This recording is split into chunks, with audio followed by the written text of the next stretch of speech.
سوال پیدا ہوتا ہے کہ ہم بھی اللہ کو پکارتے ہیں، دعا مانگتے ہیں، لیکن ہماری دعائیں تو ایسے پوری نہیں ہوتی. تو دعائیں پوری کیوں نہیں ہوتی، دعائیں قبول کیوں نہیں ہوتی؟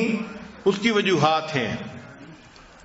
وہ وجوہات اگر آپ سمجھ لیں گے تو پھر آپ اس طریقے سے دعا مانگیں گے کہ دعائیں سیدھی قبول ہوں گی.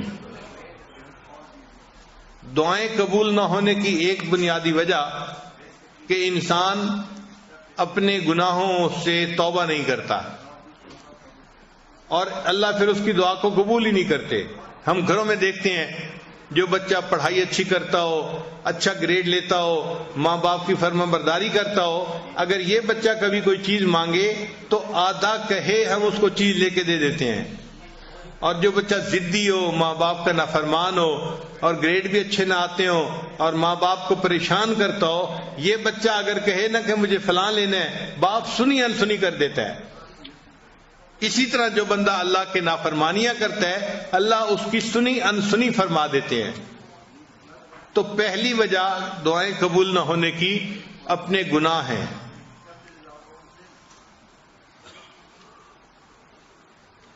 ایک مرتبہ بنی اسرائیل نے حضرت موسیٰ علیہ السلام سے کہا کہ اے اللہ کے کلیم، بارش نہیں ہو رہی اور پانی کی بڑی ضرورت ہے، آپ اللہ سے دعا مانگیے کہ بارش ہو جائے. تو موسیٰ علیہ السلام نے دعا شروع کر دی، ربنا اغفر لنا ربنا اغفر لنا ربنا اغفر لنا.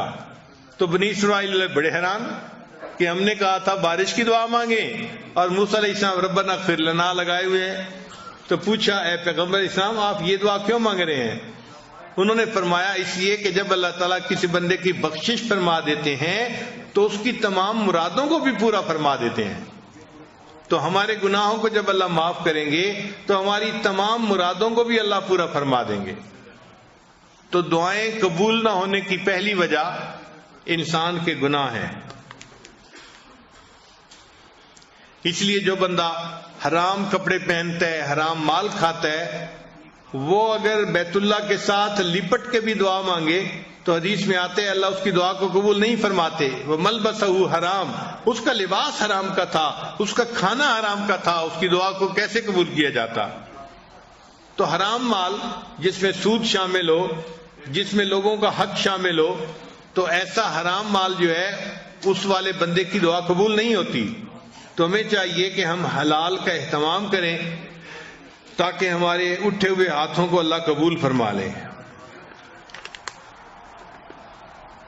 اور ایک تیسری وجہ بھی ہے کہ اللہ تعالیٰ کئی مرتبہ بندے کی دعا کو فوری قبول نہیں کرتے، صرف یہ دیکھنے کے لیے کہ یہ میرا بندہ پکا ہے یا کچا ہے. دیکھیں ہم بازار میں جاتے ہیں نا تو مٹی کے برتن خریدتے ہیں تو لوگ اس کو ٹھونک بجا کے دیکھتے ہیں کہ پکا ہے یا کچا. بتائیں کہ چند کو آچے کا برتن ہے، اس کو بھی دیکھ رہے ہیں پکا ہے یا کچا. تو اللہ نے بندے کو اپنی جنتیں عطا فرمانی ہوتی ہیں، اللہ بھی بندے کو دیکھتے ہیں کہ بندہ پکا ہے یا کچا. تو اگر ایک دفعہ دعا مانگی قبول نہیں ہوئی تو پھر مانگے، قبول نہیں ہوئی تو پھر مانگے. ہم اپنے گھر میں نہیں دیکھتے، چھوٹا بچہ ماں سے کوئی چیز مانگتا ہے تو شروع میں ماں کہہ دیتی ہے میں نے نہیں دینی، تو وہ چپ نہیں ہو جاتا، وہ پھر امی کا جو ہے وہ دامن پکڑ لیتا ہے اور رونا دھونا شروع کر دیتا ہے. اس کو احساس نہیں ہوتا کہ میرے دائیں کون ہے، بائیں کون ہے، کون دیکھ رہا ہے، کون سن رہا ہے. وہ سب سے بے نیاز ہو کے بس اپنی امی کے لپٹ جاتا ہے اور مانگ رہا ہے، امی دے دیجئے دے دیجئے دے دیجئے. وہی ماں جس نے تھوڑی دیر پہلے نہ کی تھی پھر اس بچے کو بالآخر کہتی ہے کہ اچھا رو نہیں، میں تمہیں دے دیتی ہوں. تو جس طرح بچہ رونا دھونا کرتا ہے، ماں فیصلہ بدل دیتی ہے. بندہ جب اللہ کے دربار پہ آ کے رونا دھونا کرتا ہے، اللہ تعالیٰ بھی اپنے فیصلے کو بدل دیتے ہیں اور بندے کی دعا کو قبول فرما لیتے ہیں. کئی دفعہ دعا مانگتے ہوئے انسان کو دعا مانگنے کا سلیقہ نہیں آتا ہوتا. ہم دعا ایسے مانگتے ہیں جیسے کسی کو کام ذمہ لگا رہے ہوتے ہیں. صبح صبح افسر آتے ہیں نا دفتر میں تو وہ کام ذمہ لگاتے ہیں، انجینئر کو کہتے ہیں آپ یہ کر لینا، سپروائزر کو کہتا ہے یہ کر لینا، اکاؤنٹس والے کو کہتا ہے کہ اس کام کو دیکھ لینا، سیکورٹی والے کو کہتے ہیں تم اس کام کو دیکھ لینا، وہ کام ذمے لگا رہا ہوتا ہے۔ ہم بھی دعائیں اسی طرح مانگتے ہیں جیسے اللہ کے ذمے لگا رہے ہیں کام۔ یا اللہ میری بیٹی کو رشتہ مل جائے، بیٹے کو جاب مل جائے، میری بیوی کی بیماری درست ہو جائے، ہم اللہ کو کام ذمے لگا رہے ہوتے ہیں، اس کو دعا نہیں کہتے۔ تو اللہ کو کام نہ بتائیں، کام ذمے نہ لگائیں۔ اللہ تعالیٰ کائنات کے مالک ہیں، ان کے سامنے عاجزی سے مانگنا پڑتا ہے، اور عاجزی سے مانگنا ایک ڈیفرنٹ چیز ہے۔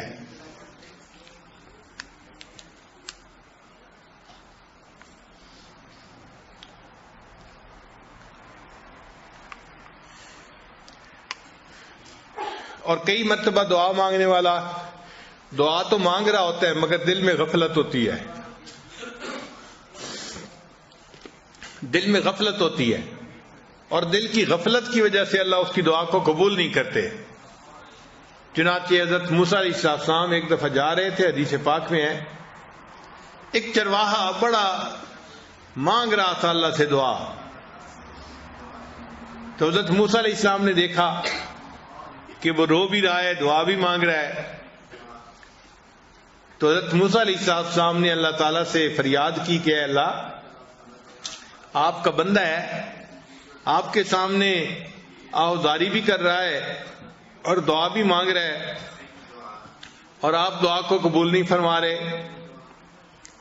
تو رب کریم نے جواب دیا کہ اے میرے پیارے موسیٰ علیہ السلام، یہ دعا تو مجھ سے مانگ رہا ہے مگر اس کا دل غیر میں اٹکا ہوا ہے، اس کا دل کسی اور میں اٹکا ہوا ہے، جب تک دل ادھر سے چھوٹے گا نہیں میں اس کی دعا کو قبول نہیں کروں گا، کہ دل تو میرا گھر ہے نا۔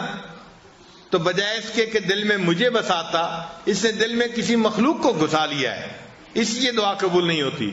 تو حضرت موسیٰ علیہ السلام نے چرواہے کو بتایا، چرواہے نے اس سے توبہ کی اور اللہ نے اس کی دعا کو قبول فرما لیا۔ اب ہماری دعا کی قبولیت کئی مرتبہ یہ بھی ہوتی ہے دیر اس میں کہ دل اٹکا ہوا ہوتا ہے۔ نوجوان لوگ ہیں، کسی کا دل اے میں اٹکا ہوا ہے، کسی کا دل بی میں اٹکا ہوا ہے، کسی کا دل سی میں اٹکا ہوا ہے۔ تو جب دل غیر میں اٹکا ہوا ہو تو پھر اللہ تعالیٰ اس کی طرف توجہ نہیں فرماتے کہ تم نے میرے گھر پر غیر کو قبضہ دے دیا اور غیر کو گھسا لیا، میں تمہاری بات ہی نہیں سنتا۔ تو ہمیں چاہیے کہ ہم اپنے دل کو اللہ کے لیے خالص کر کے پھر اللہ سے دعا مانگیں۔ اور کئی مرتبہ ایسے بھی ہوتا ہے کہ انسان دعا مانگتا ہے اور دل میں شیطان وسوسہ ڈال رہا ہوتا ہے کہ تیری دعا قبول نہیں ہونی، تو بڑا ہی گناہگار ہے، بڑا ہی خطا کار ہے، تیری دعا کہاں قبول ہونی ہے، تو جتنے پانی میں ہے وہ تو جانتا ہے۔ تو شیطان کے اس وسوسے کی وجہ سے بندہ سمجھتا ہے کہ میری دعا قبول نہیں ہونی، تو جب یہ گمان کرتا ہے کہ قبول نہیں ہونی تو دعا قبول نہیں ہوتی۔ اب ایسا وسوسہ اگر شیطان دل میں ڈالے تو شیطان کے اس وسوسے کو رد کریں۔ شیطان دل میں ڈالے گا تیری دعا قبول نہیں ہوگی، آپ اپنے دل کو سمجھائیں کہ آج کی رات جس مجمع میں میں آپ پہنچا ہوں یہاں تو میری دعا ضرور قبول ہوگی، ضرور یہ جواب دیں آگے سے۔ آپ غور کریں کہ اللہ نے شیطان کی دعا کو قبول کر لیا تھا جبکہ شیطان نے سجدہ نہیں کیا تھا، اور یہاں جتنے لوگ بیٹھے ہیں یہ تو عشاء اور تراویح کے کتنے سجدے کر چکے ہیں، اتنے سجدے کرنے کے بعد اگر یہ دعا مانگیں گے تو ان کی دعا کیوں نہیں قبول ہوگی؟ تو شیطان بدبخت کو جواب دے کہ مردود تو نے تو سجدہ نہیں کیا تھا، اللہ نے پھر بھی تیری دعا کو قبول کر لیا، میں تو اتنے سجدے کر کے اللہ کے گھر میں بیٹھا ہوں، میری دعا اللہ قبول کیوں نہیں کریں گے؟ اور اس کو پھر یہ بھی جواب دیں کہ دیکھیں اللہ نے تو تمہیں اپنے دربار سے دھتکار دیا تھا، فخرج منہا، نکل جا یہاں سے، تو تجھے تو گھر سے نکال دیا تھا، پھر اللہ نے تیری دعا کو قبول کر لیا، اور مجھے تو اللہ نے گھر سے نکال کے اپنے گھر میں پہنچا دیا ہے، میں تو اللہ کے گھر میں بیٹھا ہوا ہوں، تو گھر میں بیٹھے کی دعا اللہ کیوں نہیں قبول فرمائیں گے؟ تو اس لیے شیطان اگر یہ وسوسہ ڈالے تو اس کو جواب دیں کہ بدبخت تیری دعا قبول ہو گئی تھی تو میری یقیناً قبول ہوگی، میں تو کلمہ پڑھنے والا ہوں، میں تو اللہ سے محبت کرتا ہوں، مان لیا کہ میرا نفس جو ہے مکار ہے اور تو میرے نفس کو گناہوں پہ ابھار دیتا ہے اور میں گناہ کرتا ہوں، لیکن میں اس پر نادم ہوں، شرمندہ ہوں، اس لیے تو میں اللہ سے معافی مانگنے کے لیے آیا بیٹھا ہوں۔ تو اللہ تعالیٰ کسی بندے کی دعا کو رد نہیں فرمائیں گے۔ هي الحلقات تحفظني بآيات من القرآن، هي الحلقات تملأني بحب المصطفى العدنان، هي الحلقات تحفظني بآيات من القرآن، هي الحلقات تملأني بحب